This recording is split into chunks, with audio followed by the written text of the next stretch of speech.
അതാരൊക്കെ അവർക്ക് പുറത്തൊരു കൂട്ടം തന്നെ ഉണ്ടല്ലോ. അപ്പൊ ആളിയാൻ കാര്യമൊന്നും അറിഞ്ഞില്ലേ? ഇല്ല. എല്ലാ ദിവസവും വൈകുന്നേരം അദ്ദേഹം നടന്ന് വടിയൊക്കെ ഊന്നിയാണെങ്കിലും ദർശനത്തിന് വരുവായിരുന്നു. വടിയൊന്നുമില്ല.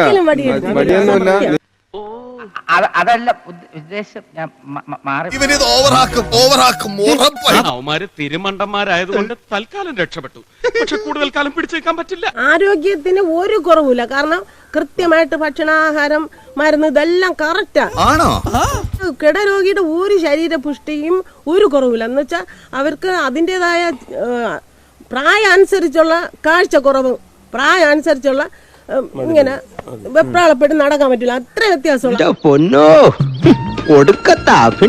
അല്ലാതെ ഒരു രീതിയിലും അവർക്ക് ആഹാരത്തിന് വേറെ ഒരു രീതിയിലും നല്ല സ്മൂത്ത് ആയ ആഹാരം തന്നെ അവർ കഴിച്ചത്. നന്നായിട്ട് തന്നെ ഇരുന്നത്.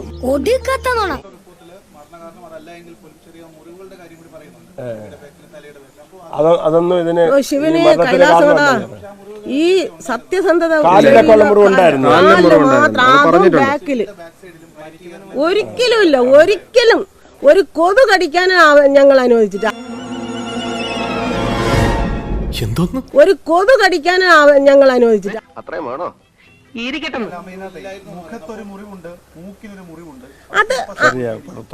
അത് ഈ പണ്ട് ഇങ്ങനെ എന്തോ ഇവിടെ തട്ടിച്ച് വീണെടുത്ത് കിടന്ന് ഉരുളരുത്. പേടിച്ചിട്ടാ. പണ്ട് എനിക്ക് അങ്ങനെയാ. പേടിച്ചെനിക്ക് കണക്കേറ്റി പോകും. ചെറിയ ഒരു തഴമ്പാണത്, മുറിവല്ല. അല്ലെങ്കിൽ പിള്ളേച്ചൻ നുണ പറയുന്നതായിരിക്കും. ഭഗവാന്റെ മുമ്പ് ഞങ്ങൾക്ക് ഒരു കള്ളം പറയേണ്ട ആവശ്യമില്ല. കാരണം ഈ നിൽക്കുന്ന നിങ്ങൾക്കും എനിക്കും എല്ലാം തരുന്ന, ഉയിര് തരുന്ന ഭഗവാനാണ്. ഈ മഹാദേവന്റെ നടയിൽ ഞങ്ങൾക്ക് സത്യമേ പറയാൻ പറ്റുള്ളൂ. അല്ലെങ്കിൽ ഭഗവാൻ ഇതിനു മുമ്പ് ഞങ്ങളെ പച്ചവെള്ളം ചവച്ചു കുടിക്കണ പഞ്ചപാവം.